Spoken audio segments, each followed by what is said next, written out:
Salam əziz müdavimlərimiz, mən Nərmin Yaqublu, Namazov Akademiyanın Azərbaycan dili və ədəbiyyat müəllimi. Gəlin birlikdə sizlərdə fonetika mövzusunun izahına baxaq.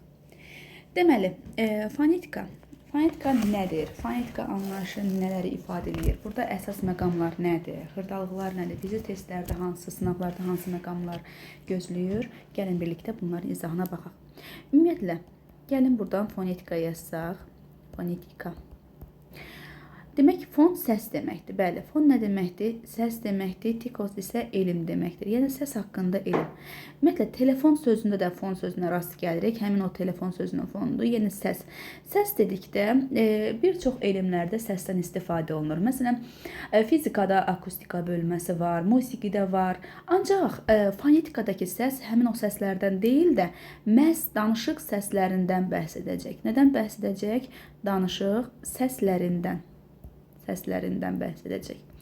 Danışıq səsləri nədir bəs? Ümumiyyətlə, danışıq səsləri danışıq üzvlərinin vasitəsilə yaranır. Nə vasitəsilə yaranır? Danışıq üzvləri. Bəs gəlin görək, danışıq üzvləri nədir bəs? Danışıq üzvləri. Danışıq üzvləri iki qrupa bölünür. Fəal danışıq üzvləri var və bir də ikinci var, qeyri-fəal, belə deyək də, danışıq üzvləri. Fəal danışıq üzvləri, əsas 3 fəal danışıq üzvlərimiz var. Bunlar hansılardır? Dildir, dodaq və səs telləridir. Belə deyək, səs telləri. Bəs bunların içərisindən ən fəalı götürsək, ən fəalı isə dildir. Qeyri-fəallar isə başlayacaq ağciyərdən tutmuş, ağciyərlər, qırtlaq, ağız boşluğu, nəfəs borusu, dişlər, ağız boşluğu, burun boşluğu, yəni qeyri-fəaldır. Belə deyək də, bizim dodağımıza nəsə olsa, səs tellərimizdə bir nəsə xətər yetsə, bizim danışığımıza təsir edəcək həmin dəqiqə. Amma qeyri-fəallarda, məsələn, korona vaxtı görürdünüz ki, bizdə ağciyərlərin kristallaşması gedirdi, düzdür. Ağciyərlərimizə nə edirdi? Zədər yetirilirdi. Və ancaq bu zamanda biz nə edirdik? Danışmağa başlayırdıq. Yəni, fəallar daha çox danışmağımıza kömək olur. Qeyri-fəallarda bir növ necə olur? Köməkçi olur. Bəs danışıq səsləri özü nə deməkdir? Danışıq səsləri odur ki, danışarkən tələffüz etdiyimiz səslərdir. Həmin səslər nə adlanır? Danışıq səsləri adlanır. Ümumiyyətlə, fonetikada tələffüz var bir əsas. Tələffüz. Bir də yazılış var. Yazılış. Bax, iki məqam əsasında mən sizə öyrədəcəm. Bu izahımızda. Ümumiyyətlə, gəlin biraz yazılışdan bəhs edək. Saitlərin təsnifatı var. Təbii ki, yəni danışıq səsləri iki qrupa bölünür. Saitlər və samitlər.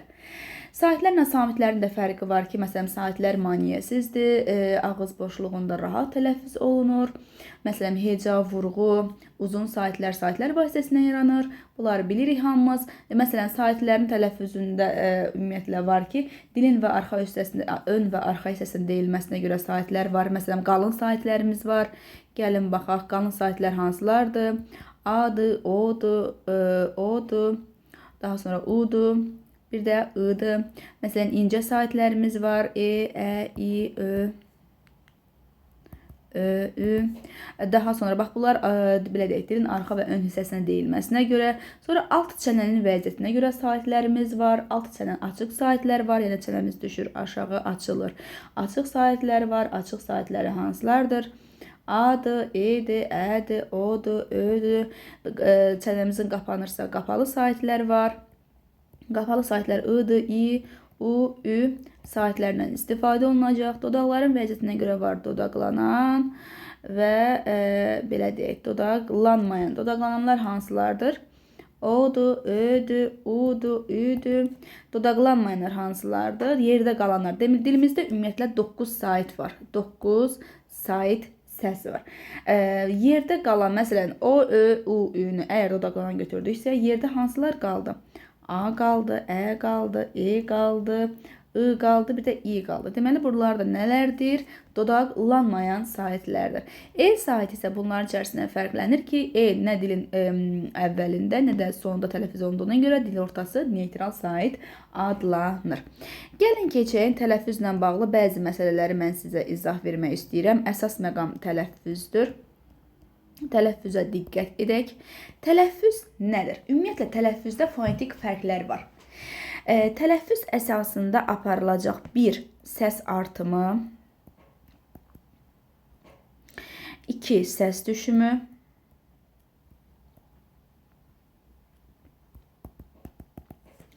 1 də səs dəyişimi, 3.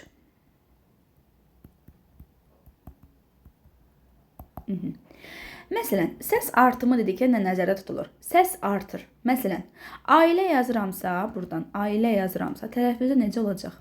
Ailə. Gördünüz? 4 hərf 5 səs oldu. Deməli, bu səs artımıdır. Səs düşümü deyirəmsə, məsələn, neftçi yazıramsa, neftçi. Tələffüz necə olacaq? Neftçi formasına. Deməli, nədir? Bir səsimiz düşdü. Səs dəyişimi isə dedikdə, məsələn, bulud yazıramsa, tələffüzü necə olacaq? Bulud. T-yə çevrildi. Ümumiyyətlə, testlərdə düşür nələr? Bir kəmiyyət fərqi düşür, bir də keyfiyyət fərqi düşür. Gəlin keyfiyyət fərqinə birinci nəzər salaq. Keyfiyyət fərqi. Baxın, birinci və ikinci anlayış deyil də, məhz üçüncü anlayış əsasdırsa, biz bunu nə götürəcəyik? Keyfiyyət. Məsələn, keyfiyyət demək səs dəyişimi deməkdir. Səs dəyişimi. Məsələn, testlərdə bizə düşəcək ki, kəmiyyət fərqi olanı seçin. Səs dəyişimi. Məsələn, ağac yazılacaqsa, bu necə tələffüz olunacaq? Ağac. Deməli, burada yalnız nə var? Keyfiyyət var. Bir də var, kəmiyyət dəyişikliyi. Kəmiyyət. Kəmiyyət isə səs artımı və səs düşümüdür. Məsələn, tutalım, biz desək ki, hər hansı bir söz. Məsələn, əmtə sözünü götürsək, görürsünüz, burada nə baş verdi? Əlinin biri düşdü. Deməli, burada nə var? Kəmiyyət. Səs artır və yaxud da ki, səs düşürsə, bu nə yaradır? Kəmiyyət fərqi yaradır. Yadınızda qalsın. Ancaq, belə deyək, bir məqamda diqqətli olmaq lazımdır. Hansı məqamda o? Elə sözlər var ki, orada həm kəmiyyət, həm də keyfiyyət fərqi var. Ancaq biz bu sözləri, məsələn, biri düşürsə, biri artırsa, burada artıq sən kəmiyyət fərqi götürməyəcəksən. Gəlin, diqqətlə həmin o sözlərə baxaq. Məsələn, yazaq, bir dənə nümunə yazaq. Məsələn, dostlarla sözünü yazaq. Dostlarla. Tələffüzü necə olacaq? Tələffüz olacaq. Dost. Deməli, tələffüz olacaq. Dost. Nan formasında tələffüz olunacaq. Deməli, baxaq görək. 1, 2, 3, 4, 5, 6, 7, 8, 9. 9 hərf var. Var. Baxaq, 1, 2, 3, 4, 5, 6, 7, 8, 9. Deməli, 9-da səs var. Burada bir məqama diqqət edin. Əgər eyni vaxtda bir səs düşüb, bir səs əlavə olunursa, deməli, burada kəmiyyət baş verməyəcək. Kəmiyyət olmur. Yadınızda qalsın. Neynəmir? Kəmiyyət olmur. Məsələn, digər bir nümunəyə də diqqətlə baxaq. Məsələn, təəssüflə sözünə gəlin diqqətlə nəzər salaq. Təəssüflə. Məsələn, 2 ə gəldiyinə görə avtomatik olaraq əyinin biri düşür, biri uzanır. Sığlar ümumiyyətlə heç vaxt düşmür, yadda qalsın. L də burada bax gördünüzsə, la nan formasına tələffüz olundu. Təəssüf nən olacaq. Gəlin baxaq. 1, 2, 3, 4, 5, 6, 7, 8, 9. 9 hərf. 1, 2, 3, 4, 5, 6, 7, 8, 9. Burada. Deməli, nə yoxdur ümumiyyətlə burada? Kəmiyyət fərqi, sən bunu deyə bilməzsən ki, burada kəmiyyət fərqi var. Əgər eyni vaxtda biri düşür, biri artırsa, deməli, burada kəmiyyət fərqindən söhbət gedə bilməz. Yadınızda qalsın.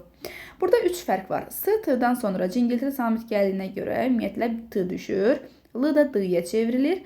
La da yadınızda saxlayıq. Çox vaxt la, L şəkilsi nan, nən formasında tələffüz edilir. Bunu da bu formada yadımızda saxlayırıq. Digər bir məqam yazılış. Ümumiyyətlə, fonetikada yazılış dedikdə isə, fonetik ümumiyyətlə təhlillərdə yazılışa daha çox daxildir heca, vurğu və ahəng qanunu.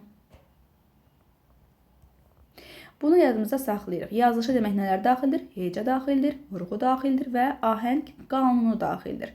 Yəni, hər hansı bir fonetik təhlildə sözlər əgər hecaya aid, vurğuya aid, ahəng qanununa aid suallar verilibsə, biz bunu nə götürəcəyik? Əziz müdavimlər, biz bunu yazılış əsasında götürəcəyik. Yəni, tələffüz əsasında götürülməyəcək. Bunu da bilmiş oldunuz. Digər bir məqam. Gəlin, birlikdə baxaq sizlərlə. Saitlərin uzun tələffüzü. Saitlərin uzun tələffüzü. Ümumiyyətlə, saitlərin uzun tələffüz edilməsi bizim dilimizdə belə bir anlayış yoxdur. Bu, ərəb və fars mənşəli sözlərdən gəlir ki, yəni bir sözün digər bir sözə nisbətən uzun tələffüz olunması uzun saitlərin nümunədir. Yadımızda saxlayırıq ki, ı və ü saiti uzanmaz. Neynəmir? Uzanmır. Amma istisna məqam hansı sözdür? Üfüqi sözüdür ki, məsələn, üfüqi sözündə yadınıza saxlayırsınız ki, ü saiti neyinir? Üfüqi sözündə ü saiti uzanır. Məsələn, yerdə qalan bütün saitlər demək olar ki, əksəriyyəti uzanır. Məsələn, A əgər uzanırsa, transkripsiyada qarşısında bu formada işarə götürürük. Məsələn, tətil sözündə ə uzanırsa, bunu bu formada yazırıq, tətil. Və yaxud da ki, alim sözündə A uzanırsa, alim deyirsən, sən alim demirsən ki. Və yaxud da ki, mötəbər deyirsən. Bax, mötəbər. Sən mötəbər demirsən ki, nə deyirsən? Mötəbər deyirsən. Deməli, ö saitimiz nədir? Uzandı. Və digər bir məsələ, bir sözdə iki sait uzana bilər. Bu daha çox anə, yanə şəkilçilərlə olur. Məsələn, deyirəm ki, məsələn, dahi, yanə sözün buradan yazsam, eyni zamanda anə, yanə şəkilçisi həm sifət, həm də zərf düzəldir. Məsələn, bu qaydada deyək, dahi, yanə sözündə A da uzandı, A da uzandı. 2 sait. Və yaxud ki, malikanə və yaxud da ki, digər çaşdırıcı bir söz testlərdə rast gəlir. Baxın, tabeli və yaxud da ki, tabesiz. Bax, bunlarda da A və E saiti neyəcək? Uzanmış. Bəli, uzanmış olacaq.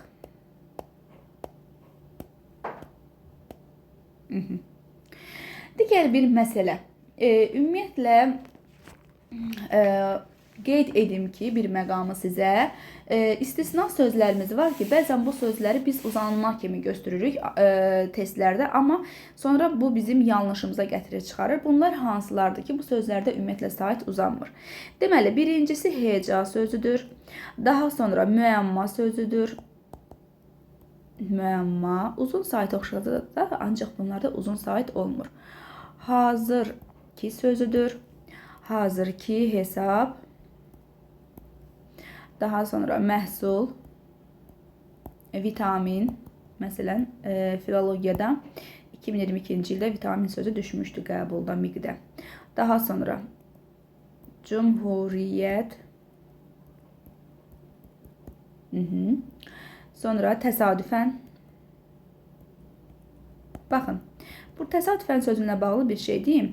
Təsadüf sözündə, baxın, təsadüf. Təsadüf sözündə uzanma var. A uzanacaq, amma təsadüfən sözündə uzanma yoxdur. Bunları qarışdırmırsınız. Sonra cürətli, çavuş. Bunlar qeyd kimi də yaza bilərsiniz. Əgər. Daha sonra dəhşətli. Bu sözlərdə neynəmir? Uzanma baş vermir. Bunları da yadınızda saxlayırsınız. Daha bir məqam, uzun saitə görə mənası dəyişən sözlər var ki, bunları bəzən müdavimlər və yaxud da ki, şagirdlər qarışdırırlar nələrlə? Homonimlərlə. Olmaz. Məsələn, biz götürsək ki, nərə sözündə əgər ə uzansa, bu uzun saitə görə mənası dəyişən sözdür. Cəmi 4 dənə sözdür. Nərə sözü. Əgər ə uzansa, nərə. Bağırtı. Koroğlunun nərəsi, dəli nərəsi. Pə. bağırtı, qışqırtı mənası. Əgər uzanma yoxdursa, elə ancaq nərə kimi tələffüz olunursa, bu balıq mənasını ifadə edəcək. Balıq. Daha sonra əyan sözünə gəlin nəzər salaq. Əyan. Əgər əyan sözü əyan şəklində uzanarsa, zadəgan mənasını ifadə edəcək. Zadəgan. Əgər yox, əyan uzanmazsa, artıq burada aşkar, açıq aşkar mənasında. Belə deyək də, yuxu görəndə deyirsən, filan kəs yuxumda mənə əyan olmuşdu, yəni aşkar olmuşdu. Sonra bu birinci sözümüz, nömrəliyək, ikinci sözümüz, üçüncü sözümüz. Bax, bunlar homonim deyil, qətiyyən homonimlə qarışdırmırsınız. Daha sonra dava sözünə gəlin nəzər salaq. Dava. Əgər dava sözündə A uzansa,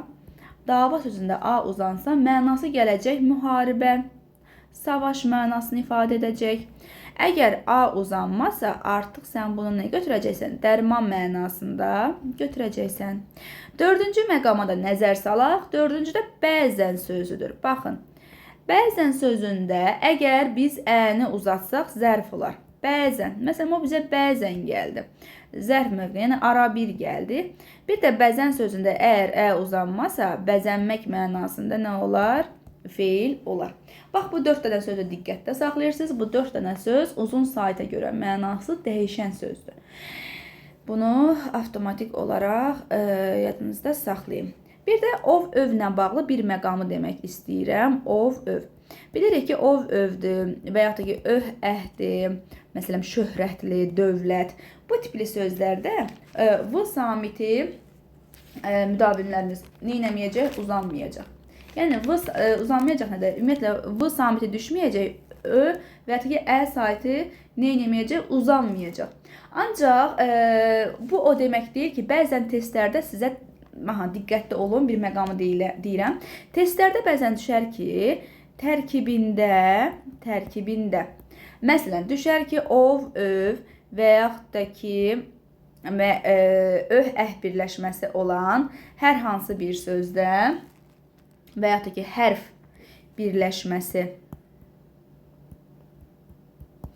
birləşməsi olan sözün yazılış və deyilişi fərqli ola bilər. Sözün yazılış və deyilişi fərqli ola bilər.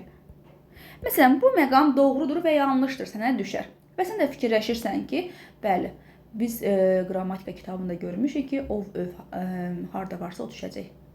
Sənə amma deyir ki, sualda sənə fərqli yöndən izdaham verir. Deyir ki, tərkibində ov, öv, hərf birləşməsi olan söz. Tərkibində. Gəlin, sözə nəzər salaq. Baxaq, məsələn, sənə düşər, ola bilər. Bəli, ilk öncə onu deyə bilər ki, yazılış və deyilişi fərqlənə bilər. Bəli. Baxaq, necə fərqlənə bilər? Məsələn, dövlətli sözünü yazaram. Və bunun tələffüzünü verərəm. Döv, bu düşmür ha. Dövlətdir. Deməli, tərkibində ov, öv, hərf birləşməsi olan sözün yazılış və deyilişi neynədir? Fərqləndi. L nəyə çevrildi? L-dır, əvəzlənməsi oldu. Yəni, bu kimi məqamlarda biraz diqqətli olun. Hər zaman düşər, hər vaxt düşər. Bu kimi məqamlarda yox. Tərkibində əgər, məsələn, ov, öv olan sözə elə bir şəkilçi artırar ki, orada dəyişiklik baş verir, onu nəzərdə tutar. Yəni, bu cür testlərə rast gəlirik. Daha sonra, eyni cinsli qoşa saitli sözlər. Məsələn, o gəlib, a gəlib, gəlib, nə bilim, i gəlib və s. Bunlar eyni tipli sait qoşalıqdır. Məsələn, bunlar normalda, məsələn, a gəlibsə necə tələffüz olunur? A kimi tələffüz olunur, düzdür? Yəni, hər zamanmı, yəni bir uzun sait olur? Hər zamanmı bir uzun sait olur? Xeyr. Adətən, baxın, adətən bir uzun tələffüz olunur. Adətən. Yəni, bir qayda, belə deyək də, biz qayda olaraq hər zaman görmüşük ki, iki qoşa bir uzun kimi tələffüz olunur. Bu, belə deyək də, Azərbaycan dilində belə bir məqamlar var ki, hər zaman yox, adətən olur. Yəni, bir qayda hər yerdə keçərli olmur. Bir qayda hər yerdə keçərli olmur. Bunun istisnaları var. Məsələn, baxaq. Məsələn, Bax, o onu yazaq. Adi o onu yazaq. Bax, bir məqam kimi 2 dənə o verilibsə, bu necə tələffüz olunacaq? O kimi tələffüz olunacaq. Düzdür? Məsələn, zoologiya olacaq. Nə? Bir o kimi. Zoologiya. Düzdür? Amma kooperativ yazsam, ikinci bir məqamsa 2 o, bir a kimi tələffüz olunur. Gördün? Deməli, hər zaman olmurmuş, adətən olurmuş. Məsələn, kooperativ yazıramsa, kooperativ. Necə tələffüz olunacaq? Kooperativ. Bax, gördünüz? Onlar a kimi tələffüz oldu. Və yaxud da ki, A-A'ları götürək. A-A'lar. Hər zamanmı bir uzun A kimi? Xeyr, hər zaman yox. Məsələn, nümunə. Ay müəllim, nümunə deyim. Baş üstə nə deyirəm deyəydi. Mina atan. Gördün? Qumbara atan. Gördün mü? İgid. Bəli. Nədir? Bu formada qaldı. Yəni, hər zaman ola bilərmi? Xeyr. Ola bilməz. Bunu bu formada yadınızda saxlayırıq. Aha. Keçək. Daha sonra, bax, ümumiyyətlə 32-yə yaxın deyirəm A-E, nə bilim E-A, Ə-A və yaxud da ki Ü-A, Ü-Ə, bax, bu çoxdur və s. Bunlar olduğu kimi qalacaq. Bir mənalı olaraq. Əgər biz əvvəl müəllim yazırdıq, müəllim deyiriksə, indi müəllim yazılar elə müəllim də deyilər. Məsələn, aktual, bəraət, qiraət, şücaət, bu tipli sözlərdə olduğu kimi. Bax, bunları yadınıza saxlayırsınız. Və yaxud da ki, məsələn, xala oğlu yazılar. Xala oğlu yazılar. Belə deyək də, birinci hissə düşər, nə olar? Xal oğlu. Xal oğlu. Bax, bunlarda biraz fərq var. A oğullarda. Əmi oğlu yazar, əm oğlu deyilir. Əli ağa yazılar, əl ağa deyilir. Dayı oğlu, nə bilim, bacı oğlu, əli açıq, i düşdü. Amma normalda biz görmüşdük ki, i adı, i odu, i ədi, ə idi və s. Bunlar çoxdur. Bunlar nə əlavə olunur? Y əlavə olunur. Amma hansı söz burada pozdur?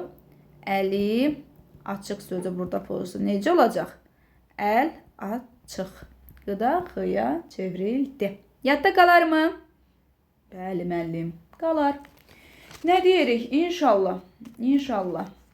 Amma burada bir məqam var. Bir məqam nə var? Onu da diqqətinizə çatdırım. Məsələn, o-e birləşməsi var. Bu ayə. Ayə formasını tələffüz olunacaq. Məsələn, poema. Qeydlərinizi götürərsiniz. Necə olacaq? Poema. Bəli, necə formada tələffüz olundu? Poema oldu. Poema formasında tələffüz olundu. Bunu da yadınızda saxlayın. Daha sonra gəlin sizə saitlərdən biraz tələffüzlər əsasında gedin. Qəşəng izahlarımızı çəkək. Siz də orada öz qeydlərinizi götürün. Çünki bu qeydlərim belə deyək də kitablarda çox da verilmir. Ona görə izləməyə dəyər. İzləyirsiniz, kanala abunə olursunuz, videonu bəyənirsiniz, yorum yazırsınız. Bu qədər əhciyyətin qarşılığında. Keçək, məncə sizin üçün çətin olmaz. A-ya baxaq. Uşaqlar və yaxud ki müdavimlər. Belə bir ümumi paylaşacağıma görə, ona görə uşaqlar və müdavimlər deyirəm. A və Ə. Ümumiyyətlə, A və Ə, belə deyək də, səsi fonetikada əks antonimdir. Əks saitlərdir. Məsələn, A kimi tələffüz oluna bilər. Məsələn, deyirəm baba. Bəli, baba. Məsələn, Ə-yə baxağın. Deyirəm, elə Ə kimi tələffüz olunanlar var. Ə kimi. Məsələn, nənə. Elə nənə. Daha sonra U kimi tələffüz olunanlar var. Nə deyirəm? Oynayır. Necə tələffüz olunacaq? Oynayır. Gördünüz? A nəyə çevrildi? U-ya çevrildi. Və yaxud da ki, A, I kimi tələffüz oluna bilər. Baxın, A-nın tələffüz formalarını yazıram. A kimi, U kimi, I kimi. A, U, I. Anlayır. Necə olacaq? Videonu dayandırın, deyin. Bəli, düz dedin. Anlayır. Gördün? A I-yə çevrildi. Daha sonra anlayır yox, daha doğrusu anlayır formasında olacaq. Anlayır formasında olacaq. Daha sonra ə-yə keçək. Ə-yə diqqətlə baxaq. İkinci bir məqam ə olacaq ü kimi. Və gördünüz A, baxın. Əziz müdavimlər, A oldu ə, U oldu ü. Bir də olacaq burada i. Gördünüz necə fərq yaratdıq? I da oldu i. Deməli, əks yaratdı da. Bunlar bir-birindən əksilik oldu. Əks yaratdı, antonimlik yaratdı. Məsələn, gözləyir. Necə olacaq? Gözləyir. Gördünüz? Nəyə çevrildi? Üyə çevrildi. Və yaxud da ki, dinləyir. Necə olacaq? Dinləyir. Dinləyir. Bu kadar basit. Bu formada yadınızda qalsın, qeydlərinizi də götürün. Daha sonra görək saatlərlə bağlı bir məqam qaldımı? Qaldımı saatlərlə bağlı bir məqam? Mən elə bilirəm ki, qalmadı. Əsas testə düşəcək, əsas məqamlar. Övü də dedik. Ahəng qanunu bilirsiniz. Ahəng qanununda izahını verəcəm. Heyecanı da izahını verəcəm. Ümumiyyətlə, ahəng qanunu odur ki, sözdə qalın və incə saatlərin bir-birini izləməsidir. Ahəng qanunu nədir? Bir dəqiqə. Sözdə qalın və incə saatlərin bir-birini izləməsidir. Məsələn, deyirəm ki, ahəng qanununa. Məsələn, buradan kitab yazaram. Buradan vətən yazaram. Buradan da yazaram, arzu yazaram. Arzu. Bax, ahəng qanunu pozuldu. Çünki həm qalın saat var, həm incə saat var. Gördünüz, pozuldu. Burada pozulmadı, burada da pozulmadı. Çünki ikisi də qalındır, ikisi də incə. Əgər bir sözdə hamısı qalın, hamısı incədirsə, bu ahəng qanunu pozulmur. Bir qalın, bir incə varsa pozulacaq. Bir də yadınızda saxlayın, ahəng qanunu köklə şəkilçi arasında möhkəmdir. Yəni, kitab sözünə belə deyək də, sən axırıncı saata uyğun olaraq artırmalısan. Yəni, kitablar artırılmalı. Kitablar deyə bilməzsən. Ona görə kökün, sözün kökünün son hərfi ilə şəkilçi arasında yaxınlıq olmalıdır. Yəni, ona görə bunlar kök və şəkilçi arasında bağlılıq yaradır. Ahəng qanunu Azərbaycan dilimizin dəmir qanunudur. Bəli. Heca. Hecaya baxaq. Sözün neçə saat varsa o qədər də heca var. Bunu bir mənalı olaraq yadınızda saxlayın. Sözün asanlıq bölünə bilən hissəsidir. Burada bir digər bir məqam qram, məsələn, qraf, dram hissəciklərdir ki, bunlar bütöv söz formasına düşür. Məsələn, telegram yazsam, sən bunu telegram bu formada deməlisən. Day, bu formada yox. Telegram neynəməz? Olmaz. Melodram olmalıdır. Telegram olmalıdır. Yaxşı, bunu bu formada yadınızda saxlayırsınız. Daha sonra keçək samitlər bölməsinə. Əsas məsələ budur. Ümumiyyətlə, samitlər bölməsi, belə deyək də, kar və cingiltili olmaqla dilimizdə 25 samit var. 9 sait var, ümumiyyətlə 12 hərf var, 32 hərf var, 34 səs var. Bəs bu 34 səsin ikisi nədir? Biri x üstü iştirikdir, bir də k üstü iştirikdir ki, bunlar da tələffüzdədir. Yəni, biz bunu tələffüzdə görürük. Və 25 deməli dedik, samit səs var. Dilimizdə bunlardan 11-i kardır. Yerdə qalanları isə nədir? Yerdə qalanları cingiltilidir. Yaxşı olardı ki, kar və cingiltiləri məsələn öyrənərdiniz. Və yaxud da ki, bir dənə əgər qarışdırırsınızsa, fix, paşa və yaxud da ki, bu formada da deyə bilərsiniz. Fix, paşa, çox hasta. Məsələn, burada bütün kar samitlər var. Məsələn, bununla da yadınıza saxlaya bilərsiniz, əgər qarışdırırsınızsa. Məsələn, bu cingiltilidir. Kar qarşılığı nə olacaq? P olacaq. Çünki tələffüzdə bu p-yə çevrilir. C cingiltilidir. Kar qarşılığı nə olacaq? Ç olacaq. Və yaxud da ki, D cingiltilidir. Kar qarşılığı nə olacaq? T olacaq. G cingiltilidir. Kar qarşılığı K. Ondan sonra və yaxud da ki, G-nın kar qarşılığı nə olacaq? X. Amma belə deyək də, Y-nın Ki nə olacaq? X üstü iştirik. Bunları qarışdırmayaq. G-da x-dır, y-da x üstü iştirikdir. Çünki y çox vaxt belə deyək də tələffüzdə x üstü iştirik olur. Daha sonra g-da nə olacaq? G-da k olacaq. Daha sonra v-da nə olacaq? V-da f olacaq. Məsələn, avtobus yazılır, avtobus deyilir. Bir də sonuncu z yazılacaq, s deyiləcək. Sonur samitlər l, m, n, l, m, n, r deyək də. Bir də bunların ümumiyyətlə kar qarşılığı yoxdur, sonur samitlərdir. Bir də h samiti var ki, bunun da cingiltili qarşılığı yoxdur. H sonur samit sayılır mı? Xeyr. H boğaz samiti sayılır eyni zamanda. Burada da demək m-nı hava axını burun boşluğundan çıxdığına görə bu da burun samitləri adlanacaq. Deməli, samitlərdən ümumiyyətlə tələffüzdə dəyişənlər var. Baxın, dəyişənlər var tələffüzdə. Bunu bu formada yazıram, yadınızda qalsın. Bir də dəyişməyənlər var.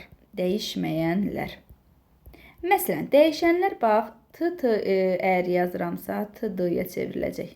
Məsələn, hətta yazaramsa, necə tələffüz olunacaq? Hətta. P yazaramsa, p-ya çevriləcək. Məsələn, deyirəm ki, tap-pıltı tələffüz necə olacaq? Tap-pıltı. Və yaxud da ki, k yazaramsa, tələffüz necə olacaq? K-ya olacaq tələffüzü.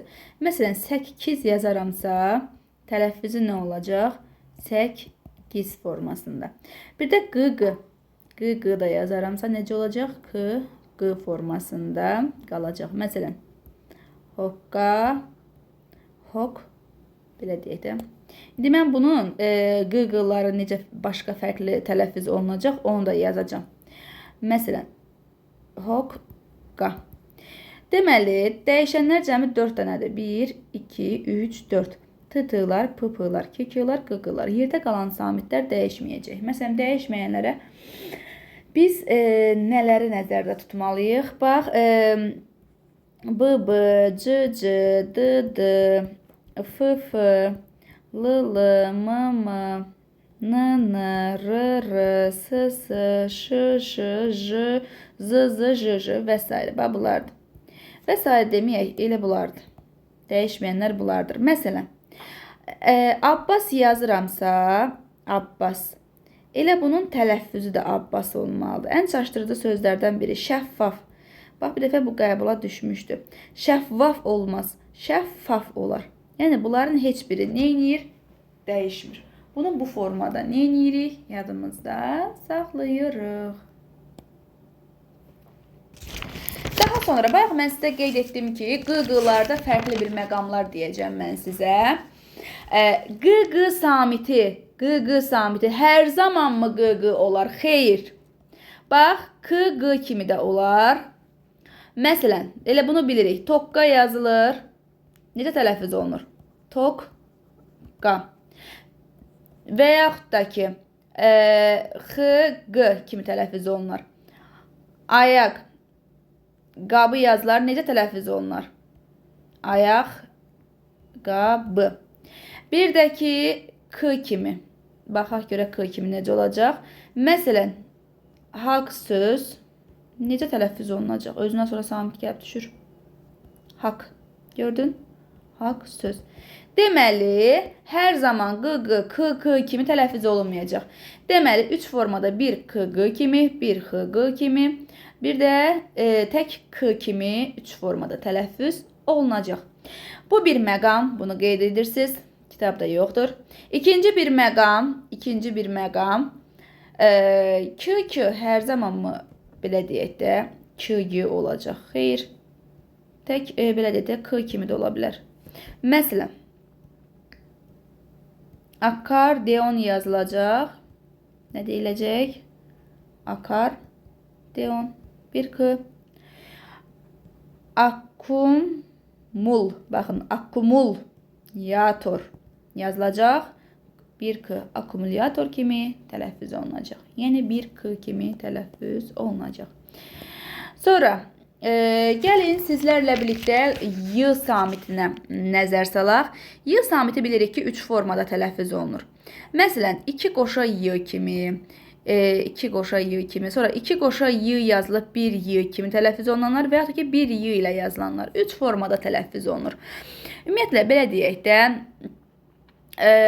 məsələn, 1 y kimi tələffüz olunanlar bilirik. Saniyə, tərbiyə, tövsiyə, bu tipli sözlərdə olur. 2 y kimi qəyyum, niyyət, xəyyam, səyyar, səyyah, bu tipli sözlərdədir. Ümumiyyətlə, iyyat və iyyət şəkilçisini gördüsə, yəni fərqi yoxdur. Kök olsun. Bəzən müəllimlər deyirlər ki, şəkilçi olanda ay nə bilim düşür, kök olanda düşmür, belə falan filan. Bu yanlışdır. Fərqi yoxdur. Məsələn, istəyir şəkilçi olsun, istəyir şəkilçi olsun. Məsələn, ədəbiyyat. İyyat burada şəkilçidir. Bir t kimi tələffüz olunacaq. Olacaq ədəbiyyat. Və yaxud da ki, vəziyyət, sözün kökü olsun. Bu da fərqi yoxdur. Yenə də bir y kimi. Amma istisna bir dənə söz var. Hansı sözdür? Niyyət sözündə. Niyyət sözündə elə heç bir şey olmayacaq. Olduğu kimi. Bir dənə istisna niyyət sözünü yadınızda saxlayırsınız ki, 2 y kimi qalacaq. Və yaxud ki, təyyarə yazılır, təyyarə deyilir. Bax, bunu bu formada yadınızda saxlayırsınız. Deməli, y-ları da dedik. Daha sonra samitlərlə bağlı belə bir qayda var. S-t, ş-t, f-t, bir də x-t. Bunlar sözün ortasında gələndə təbii ki, d-yə çevriləcək. Sözün ortasında. Harda? Sözün ortasında. Məsələn, bəstə yazıramsa, bəstə necə tələffüz olunacaq? Bəstə. Gördünüz, dəyişdi. Bir də var ki, sözün sonunda, məsələn, s-t, sözün sonunda ş-t, sözün sonunda f-t, sözün sonunda x-t olarsa, söz sonunda. Burada artıq fərqlidir. Bax, bunlardan sonra sait ilə başlayan söz və ya ki, şəkilçi. Ümumiyyətlə, sait gəlsə, neyəcək? D-yə keçir. Nəyə keçir? D-yə. Məsələn, deyirəm ki, neftin, bax, görsən, i nədir? Sait. Necə olacaq? Neftin. Amma, belə deyək də, samit gəlsə, necə olacaq? Düşür. Samit gəlsə, t düşür. Məsələn, neftçi olacaq nə? Neftçi. Gördün? T neynədir? Avtomatik olaraq düşdü. Bunu da bu formada yadınızda saxlayırsınız. Daha sonra, ümumiyyətlə, bax, n-l yazılırsa, tələffüzdə n olur. Məsələn, oğlanlar yazılır, nə deyilir? Nə deyilir? Oğlanlar. Gördünüz? Və yaxud da ki, z-l yazılırsa, nə kimi tələffüz olunur? Z-d. Bu qeydlərimi də yazın. Qızlar yazılır, qızlar deyilir. Sonra n-m. M-m kimi tələffüz olunur. Məsələn, inanmaq yazılır. Necə tələffüz olunur? İnanmaq kimi. N-b. N-b-da dəqiq ekranın işığını verək. N-b-da necə olacaq? M-b kimi olacaq. Məsələn, anbar yazılar. Nə deyilər? Ambar deyilər. Amma istisna yadınızda qalsın. Can başla sözüdür. Can başla. Can başla yazılacaq. Elə can başla neynəyəcək? Deyiləcək. Yadınızda qalsın. Digər bir məqam r-l. Baxın, burada diqqətli olursunuz. R-l bir feil kimi olacaq. Bir feil kimi. Feil kimi olanda l-l kimi tələffüz olunacaq. Bir də isim kimi olacaq. İsim kimi olsa r-l birləşməsi. Qoy r-mızı qəşəng yazaq. İsim kimi olduqda isə r formasında. Məsələn, deyirəm açarlar. Burada da yazıram. Açarlar. Sənə əgər açarlar formasında testdə versə, deməli bu nəyin tələffüz formasıdır? Feilin tələffüz formasıdır. Əgər sənə açarlar formasında versə, bu qapının kilidi mənasında isim olacaq. İsim, açarlar məna. Biri var, açarlar nə edərlər? Əlimdəydi bir dəqiqə. Hə. Açarlar nə edərlər? Açarlar. Bax, vurğu burada. Bir də deyirəm açarlar. Bax, açarlar. Rar formasında vurğu burada sonda olacaq. Rar formasında olsa isim olacaq tələffüz forması. Lar formasında olsa feil olacaq. Bu qaydanı da demiş olduq. Bugün fonetika ilə bağlı inanıram ki, qaranlıq qalan bir məqam, bir hal yaşanmayacaq. Çünki müəlliminiz hər şeyi neynədi dedi.